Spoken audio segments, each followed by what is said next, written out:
नमस्कार, आप देख रहे हैं जम्मू कश्मीर की ये खास खबरें और मैं हूं आपके साथ जसलीन कौर। तो चलिए शुरुआत करते हैं जम्मू कश्मीर की कुछ खास खबरों के साथ। सर्वदलीय संयुक्त मोर्चा ने डिलिमिटेशन कमीशन को तोड़फोड़ कमीशन करार देते हुए जम्मू कश्मीर के लिए उसके द्वारा जारी की गई रिपोर्ट को खारिज कर दिया है। सर्वदलीय संयुक्त मोर्चा ने आरोप लगाया है कि इस रिपोर्ट के जरिए कमीशन ने भाजपा की मदद से जम्मू कश्मीर के टुकड़े टुकड़े करके रख दिए हैं।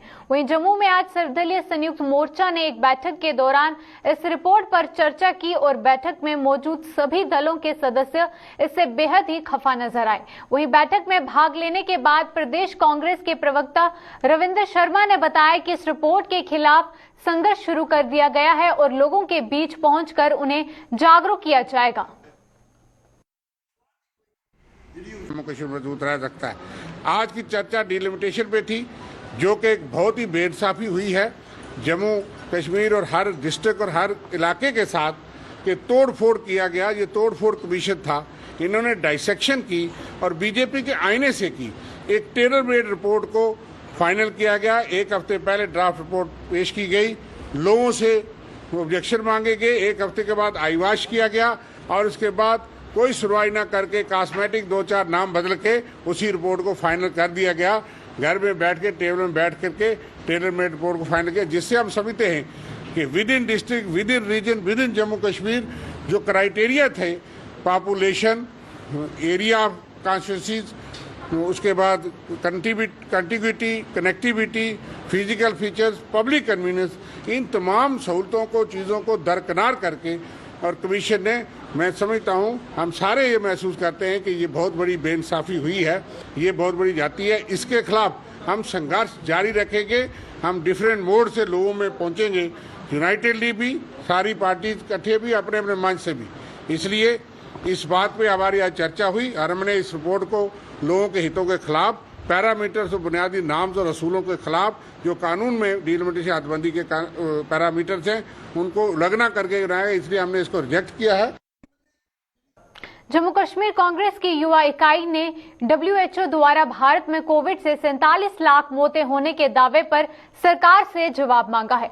यूथ कांग्रेस ने भारत सरकार के उस दावे पर सवाल उठाए हैं जिसमें यहां कोविड से मात्र 5 लाख मौतें होने का दावा किया जा रहा है। वहीं यूथ कांग्रेस के प्रधान उदय भानु चिब ने आज एक प्रेस कॉन्फ्रेंस के दौरान आरोप लगाया कि सरकार सरासर झूठे दावे कर रही है। WHO की रिपोर्ट आई है और जिसमें खुलासा हुआ है कि 47 लाख से ज्यादा मौतें भारतीयों की हुई हैं कोरोना के कारण।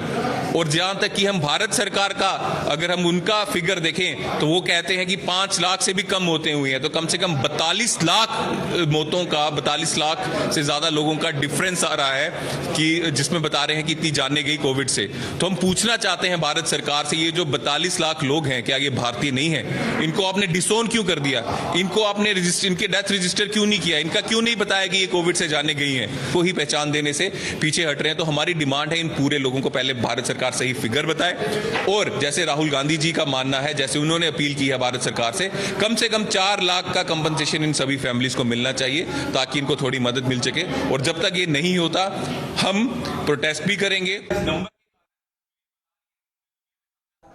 जम्मू के SMGS हॉस्पिटल की कार्यप्रणाली पर कई गंभीर आरोप लगाते हुए जम्मू कश्मीर अपनी पार्टी की यूथ इकाई ने आज प्रदर्शन किया और अपनी पार्टी ने आरोप लगाया कि इस हॉस्पिटल में बुनियादी सुविधाओं का खामियाजा मरीजों और उनके तीमारदारों को भुगतना पड़ रहा है और इस अस्पताल में ना तो कोविड SOP का पालन हो रहा है और ना ही यहाँ वेंटिलेटरों आदि की पर्याप्त व्यवस्था हो पाई है।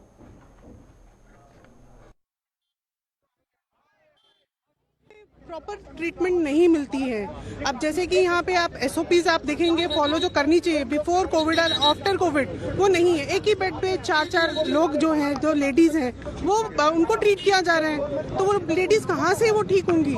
सेकेंड थिंग, यहाँ पे जो बच्चों का, जो प्रीमैच्योर बच्चे होते हैं, उनको अगर आपको कहीं 2.5 kg से बिलो होते हैं, उनको आपको कहीं और शिफ्ट करना है तो आपके पास एम्बुलेंस में वेंटिलेटर नहीं है। तो हमारा एक एज ए पब्लिक, हम यहाँ पे इन लोगों को ये जगाने आए हैं कि आप लोग इस नींद से जागिए और आम नागरिक को जो है तंग करना बंद कीजिए।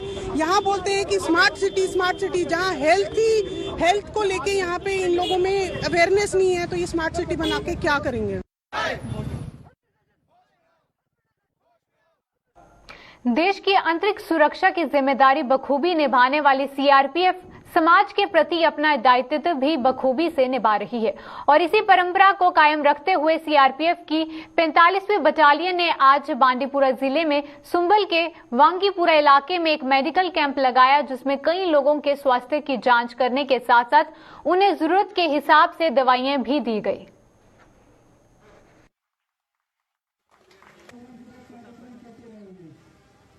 इसका मेन मकसद, जैसा कि आज आप देख ही रहे हैं कि सैकड़ों की संख्या में बच्चे, लेडीज़, बुजुर्ग सब यहाँ पे आए हुए हैं और मुझे उम्मीद है कि ये मेडिकल कैंप से उनको जो कोई भी फिजिकल प्रॉब्लम्स है, किसी प्रकार की बीमारी है, उससे वो ज़रूर निजात पाएंगे। तो करीब 500 से ऊपर आ चुके हैं और ये तो अभी शुरुआत है। अभी दिन में जैसे जैसे दिन निकलेगा वैसे वैसे इसका अभी तो हमारे पास जो अभी हम कर रहे हैं, अलग अलग सुंबल के अलग अलग इलाके में हम मेडिकल कैंप्स लगाएंगे, क्योंकि हमारा ये मानना है जब लोग स्वस्थ रहता है, जब लोग हेल्दी रहता है तो वो अच्छा सोचता है और अच्छा सोचता है तो उसकी तरक्की निश्चित होती है। बिल्कुल सर। तो ये पहला हमारा टारगेट है, लोगों को उनको हेल्दी करना, उनको फिजिकली फिट करना। बड़गांव में रविवार को एक 25 वर्षीय मौत के मामले में पुलिस ने 2 लोगों को गिरफ्तार किया है। आरोपियों की पहचान ताहिर बशीर खान और वहीं हिलाल अहमद, दोनों निवासी कचवारी खान साहिब के रूप में की गई है और इन दोनों पर आरोप है कि इन दोनों ने बेरहमी से पिटाई करने पर फयाज अहमद निवासी गुरुवेद कचवारी गंभीर रूप से घायल हो गया और इलाज के दौरान उसने जख्मों के ताव न सहते हुए दम तोड़ दिया। वहीं पुलिस ने दोनों आरोपियों को गिरफ्तार कर उनके खिलाफ खान साहिब पुलिस स्टेशन में मामला दर्ज कर लिया है और उसके सर में गहरा चोट आ गया, जिसके नतीजे में कल रात के 11:30 बजे उसकी डेथ हो गई। हम डिस्ट्रिक्ट एडमिनिस्ट्रेशन, सब district administration, DSP Sahib, SHO Sahib, SSP, DIG सभी ये जो जिम्मेदारान हैं उनसे गुजारिश कर रहे हैं कि हमें इंसाफ दिया जाए, हमारे साथ इंसाफ किया जाए और मामले के तह तक पहुंचा जाए। उनको पकड़ने के बाद ये तहकीक की जाए कि मामला क्या है, क्या उन्होंने कुछ नशा किया हुआ था। ये 2 बंदे बाइक पे जा रहे थे, इन पे हमला बोल दिया। न कोई लेन देन उनके साथ है, न कुछ है। हम डीसी साहब से भी गुजारिश कर रहे हैं कि इस मामले की तह तक पहुंचा जाए और हकीकत जो है उसको सामने लाया जाए और जो कल्प्रिट्स है उनको कड़ी से कड़ी एग्जाम्पलरी पनिशमेंट दिया जाए। पुंछ जिले में आज पेश आए सड़क हादसे में 4 युवक घायल हो गए हैं। यह हादसा जिले के जड़ावाली इलाके के नजदीक कलर इलाके में तब पेश आया जब यहां आमने सामने से 2 मोटरसाइकिलों के आपस में टक्कर हो गई। चारों को इलाज के लिए तुरंत सुरनकोट के सब डिस्ट्रिक्ट हॉस्पिटल पहुंचाया गया, जहां प्राथमिक उपचार के बाद एक युवक की गंभीर हालत के मद्देनजर उसे जीएमसी राजौरी शिफ्ट कर दिया गया। तो एक शादी के सिलसिले में जा रहे थे तो 2 बाइक्स जो है आपस में टकरा गई हैं, जिसमें 4 आदमी जो हैं वो जख्मी हुए हैं। एक पहले का नाम है Ghulam Qasim son of Inayatullah RO. ये बालाकोट का है। दूसरा Sajad Ahmad son of Mohammad Bashir RO. Balakot. तीसरा जो है वो Mahfooz Ahmad son of Mohammad Hanif RO. Surankote. और चौथा जो है वो Imran Ahmad son of Mohammad Shakoor RO. Patrara Rajouri का है। तो इनमें से 3 की हालत जो है अभी ठीक है और एक की हालत जो है क्रिटिकल है। इसको हम हायर सेंटर में रेफर कर रहे हैं, जिसका नाम Mahfooz Ahmad son of Mohammad Hanif RO. Surankote है। पिछले कुछ वर्षों से जम्मू संभाग के विभिन्न इलाकों में गेहूं की खड़ी फसल में आग लगने की घटनाओं में लगातार बढ़ोतरी हो रही है और आग की इन घटनाओं से सैकड़ों कनाल फसल आग की भेंट चढ़ रही है। वहीं आग की इन घटनाओं से फसल के साथ साथ और किस तरह का नुकसान हो रहा है, पेश है इसी पर एक रिपोर्ट।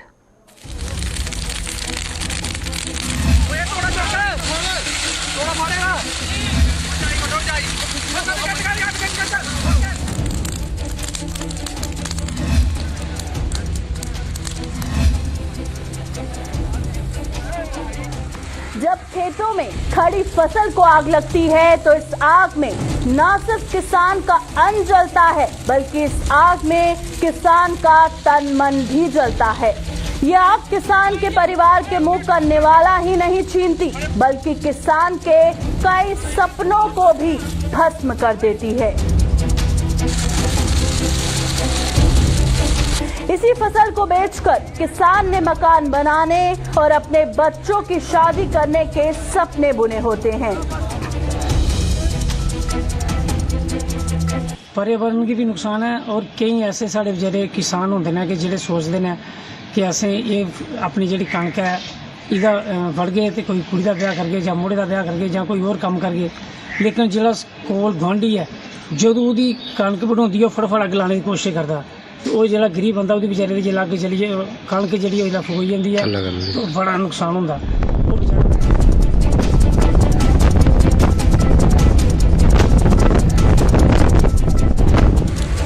इस आग में किसान के सपनों के साथ साथ जमीन में वास करने वाले अनेक जीव भी जलकर राख हो जाते हैं। यही नहीं, खेतों में लगी इस आग से वातावरण भी प्रदूषित हो रहा है और इसका सीधा असर लोगों के स्वास्थ्य पर पड़ रहा है। लेकिन खेतों में आग लगाने वाला सब कुछ जानकर भी इतना बड़ा गुनाह करता है। देखिए, फसल कटने के बाद ये जो किसान खेतों को आग लगाते हैं ये बहुत ही गलत बात है। इससे सबसे बड़ा जो नुकसान है पोल्यूशन, बिल्कुल यहाँ हमारा सारा सिस्टम पोल्यूटेड हो जाता है। और दूसरा जीव जंतु, कीड़े मकोड़े, सांप और जो भी जीव हैं वो वहाँ मारे जाते हैं। ये सरासर एक पाप है, ये एक अच्छी बात नहीं है। इसको ऐसे रहने देना चाहिए जैसे पहले सिस्टम चलता था। ये तो बहुत सरासर पाप है। भी जिन लोगों ने मशीन से कटाई करवाई है और कटाई करवाने के बाद वो जो उसको आग लगाते हैं वो एक तरह से गलत बात है, क्योंकि इससे एक तो सबसे ज़्यादा गर्मियों का सीजन होता है और गर्मियों में प्रदूषण ज़्यादा फैलता है और जिसके से कारण लोगों को एलर्जी जैसी बीमारियां भी हो जाती हैं।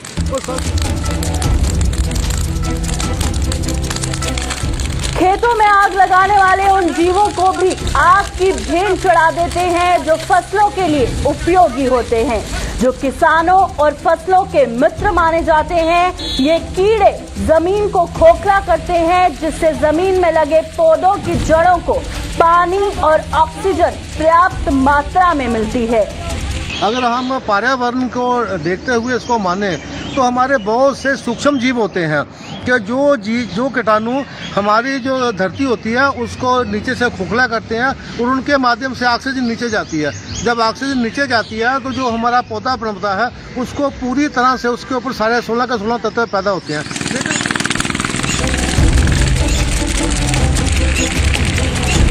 इस आग में जमीन में वास करने वाले कीड़े मकोड़े जलकर प्राण गंवा देते हैं। वहीं खेतों में गिरे अनाज पर निर्भर पक्षियों को भी भुखमरी का शिकार होना पड़ता है और उन्हें भी दाने दाने के लिए मोहताज होना पड़ता है।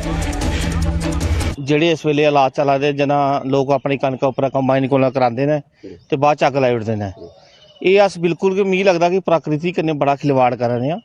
ਜਿਹੜੇ ਪ੍ਰਤੀ ਦੇਖੋ ਕਿੰਨੇ ਸਾਡੇ ਪੰਛੀ ਹੁੰਦੇ ਹੈ, ਉਹ ਜਿਹੜੇ ਦਾਣੇ ਹੁੰਦੇ ਉਹ ਤੇ ਕਿੰਨੇ ਪੰਛੀ ਚੁਗਦੇ ਹੈ ਔਰ ਉਹ ਪੰਛੀਆਂ ਦਾ ਖਾਣਾ ਤਾਂ ਇਹ ਕੀਤਾ ਜਿਹੜਾ ਸਾਡਾ ਅੱਗ ਲੱਗਣੇ ਕਹਿੰਦੇ ਜੀਵ ਜੰਤੂ ਕਿੰਨੇ ਜੀਵ ਜੰਤੂ ਮਰੀ ਜਾਂਦੇ ਨੇ।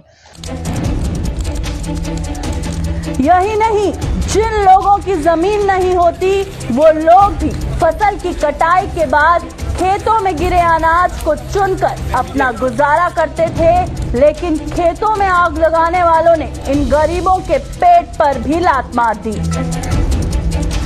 पहला की हुंदा कि किसान जिसलै खेती करदा ते पहली मुठ जिहड़ी ओह एक किसान देवी देवते दे नां दी कढदा हा, ਉਹ ਜਿਹੜੇ ਕਮੀ ਜਾਂ ਜਿਹੜੇ ਲੋਕ ਦੂਏ ਇਹ ਉਹ ਲਈ ਲੈਂਦੇ ਹੈ। ਫਿਰ ਜਿਹੜਾ ਖੇਤਰ ਵਿੱਚ ਫਸਲ ਚੁੱਕੀ ਲੈਂਦਾ ਤੇ ਜਿਹੜੇ ਪਿੱਛੇ ਬਚੀ ਹੁੰਦੀ ਫਸਲ ਸੀ ਨਾ, ਕੋਈ ਗੁੱਠਾ ਪਰ ਰਹੀ ਜਾਣੀ, ਕੋਈ ਥੱਲੇ ਝੜੀ ਜਾਣੀ, ਕੁਝ ਲੋਕ ਉਹ ਵੀ ਚੁਣੀਆਂ ਆਪਣਾ ਗੁਜ਼ਾਰਾ ਕਰ ਲੈਂਦੇ ਹੈ ਕਿ ਇੱਕ ਕਿਸਾਨ ਦੇ ਕੰਨੇ 8 ਪਰਿਵਾਰ ਹੋਰ ਪਲਦੇ ਹੈ।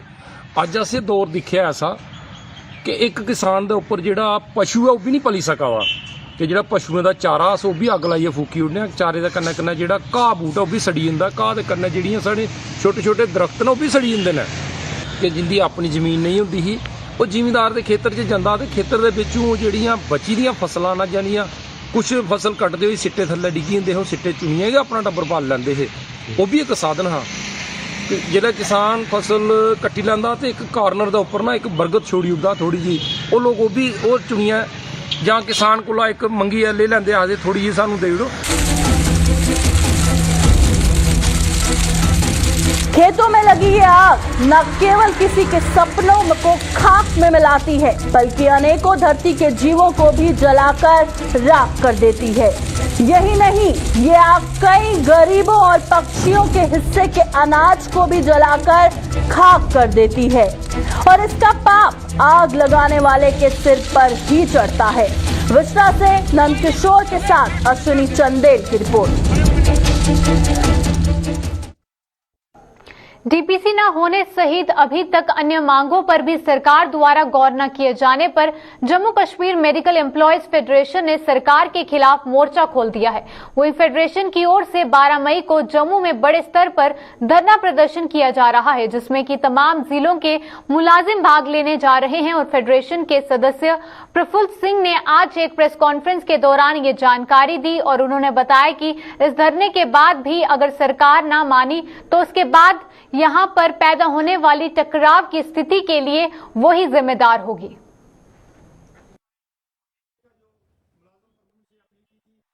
फेडरेशन की तरफ से जम्मू चलो की जो कॉल है 12 मई को पूरे जम्मू प्रोविंस से हमारे एम्प्लॉय यहां पे पहुंच रहे हैं। एक बहुत बड़ा धरना प्रदर्शन यहां पे हो रहा है। उसका मेन कारण जो है पिछले लंबे समय से हमारी डीपीसी जो पेंडिंग है, पिछले 5 साल से ये पेंडिंग है। बार बार हमारी बात प्रशासन से हुई, एडमिनिस्ट्रेशन से हुई, हमें आश्वासन दिया गया, लेकिन आज तक 5 साल में हमारी डीपीसी नहीं हुई। जो कि रूल है कि जीएडी का एक रूल है कि हर 6 महीने में डीपीसी होनी चाहिए और 5 साल में डीपीसी नहीं हुई। तो इन सभी मुद्दों को लेकर आज की ये प्रेस कॉन्फ्रेंस है। और मेन जो 12 तारीख को हमने यहाँ पे जो धरना रखा है, मैं सभी एम्प्लॉइज को आपके माध्यम से ये रिक्वेस्ट करना चाहता हूँ, अपील करना चाहता हूँ कि यहाँ पे 12 तारीख को पहुंचे और उस प्रोग्राम को कामयाब करें। और उस प्रोग्राम में हम अगला प्रोग्राम जो देंगे, अगर फिर भी हमारी बात किसी ने नहीं मानी, उसके बाद अगर टकराव की कोई स्थिति गवर्नमेंट के साथ बनती है तो उसकी जिम्मेवार जो है वो गवर्नमेंट होगी। प्रमोशन नहीं। जम्मू के जनरल बस स्टैंड की इमारत की अनदेखी को लेकर स्थानीय दुकानदारों में भारी रोष है। इन लोगों का आरोप है कि जेडीए पुरानी बस स्टैंड की इमारत की ओर कोई ध्यान नहीं दे रहा है। वहीं इन लोगों के मुताबिक इमारत के रखरखाव के साथ साथ जेडीए यात्रियों की सुविधा के लिए भी कुछ नहीं कर रहा है। वहीं यात्रियों के बैठने के लिए लगाए गए बेंच भी टूट चुके हैं और बस स्टैंड में लगे सभी पंखे और वाटर कूलर भी बंद पड़े हुए हैं, जिसके कारण इस भीषण गर्मी में यात्रियों को भारी परेशानियों का सामना करना पड़ रहा है। और यही नहीं, दुकानदारों का भी आरोप था कि जेडीए ने 10 वर्ष पूर्व बस स्टैंड की इमारत की रेनोवेशन की थी और उसके रखरखाव नहीं हो पाया है, जिससे कि ये इमारत खस्ता हालत में तब्दील हो चुकी है। मैं आपके माध्यम से लोगों को और गवर्नमेंट को ये बता देना चाहता हूँ, डिपार्टमेंट को भी, क्योंकि ये बिल्डिंग 1970-71 में बनी थी, तब से ये बिल्डिंग चल रही है और इसकी देखरेख सही ढंग से नहीं हो रही है। जैसे हम अपने मकान बनाते हैं उसकी देखरेख हर साल सफेदी पेंट करवाते हैं, सफाई करते हैं, इधर सफाई की ओर पूरा ध्यान नहीं दिया जा रहा है और गंद के ढेर लगे हुए हैं। म्यूनसिपलिटी वालों ने जैसे वो काम शुरू किया हुआ है, छोटा ऑटो लगाया हुआ है, वो रोज़ की रोज़ वो सफाई करते हैं और कूड़ा इकट्ठा करके ले जाते हैं। इधर क्या करते हैं, सुलभ वाले सारा कूड़ा इकट्ठा करके उधर एक साइड पर डंप लगा देते हैं और उसको आग लगाते हैं। तो पूरे बस स्टैंड में उसकी बदबू फैलती है और धुआं फैलता है और लोग बैठने के बजाय भाग जाते हैं। और मैं गवर्नमेंट के आगे अपील करना चाहूँगा, जिस तरीके से म्यूनसिपलिटी ने ऑटो लगाए हुए हैं, इधर भी ऑटो लगाए और रोजाना जो सफाई हो ऑटो में डाल के रोजाना वो उसको ले जाए कूड़े को उठा के, और ताकि साफ सफाई भी रहे। जम्मू जब से स्मार्ट सिटी घोषित हुई है, बस स्टैंड की स्थिति तो स्मार्ट के बजाय बदतर ही हो गई है। ये बिल्डिंग हमने कहा था इसको थोड़ा सा वाइट बाय से करवा दो, रिपेयर करवा दो, वो भी नहीं हुआ। अभी तक वैसे आज से 10 साल पहले जो इसकी वाइट बाइस हुई थी वही चल रही है।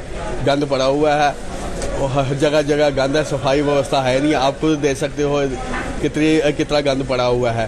बैठने की व्यवस्था बिल्कुल टोटली ख़त्म है। यहाँ पे जो पुराने बेंच लगे थे वो वही के वैसे हैं, टूटे हुए बेंच हैं। उसके बाद अब गर्मी का मौसम है तो कम से कम पंखे तो चलने चाहिए। ये देखो पंखे ये बंद हैं, सर्दियों में चल पड़ते हैं, गर्मियों में ये बंद रहते हैं। ऐसे पंखे हैं यहाँ पे। जो डिपार्टमेंट वाले पता नहीं क्या करते हैं, पंखे चलाते नहीं हैं, कभी कभार चला देते हैं, नहीं तो मैक्सिमम बंद ही रहते हैं। यहाँ पे देखिए आपको जो ये फैन लगे हुए हैं, जो वहाँ पे फ्रिज लगा हुआ है पानी वाला, वो पानी ठंडा नहीं कर रहा है। वो बेंच टूटे हुए हैं, देख सकते हैं आप। गंदगी कितनी है यहाँ पे, देख सकते हैं। फैन जो ये हैं ये काम नहीं कर रहे हैं।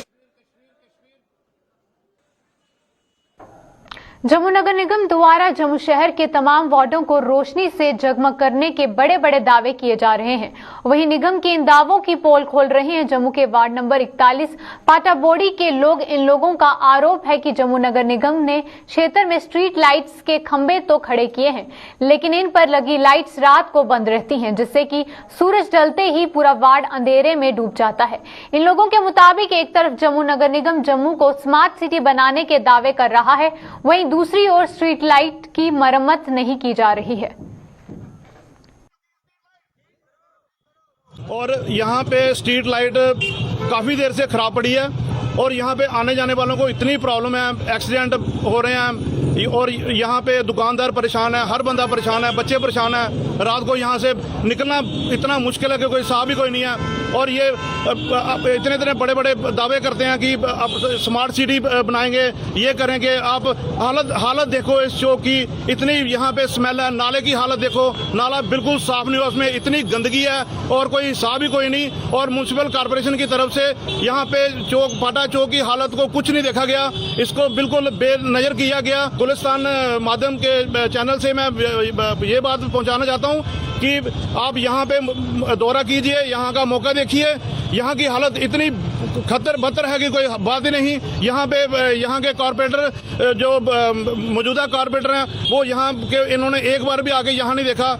हम यहाँ चौक के अंदर 3-4 लाइटें, एक भी लाइट नहीं जलती है। पूरी रात यहाँ अंधेरा रहता है, कभी कोई एक्सीडेंट हो रहे हैं, कभी कोई कुछ हो रहा है। ऐसे कितनी परेशानी हो रही है।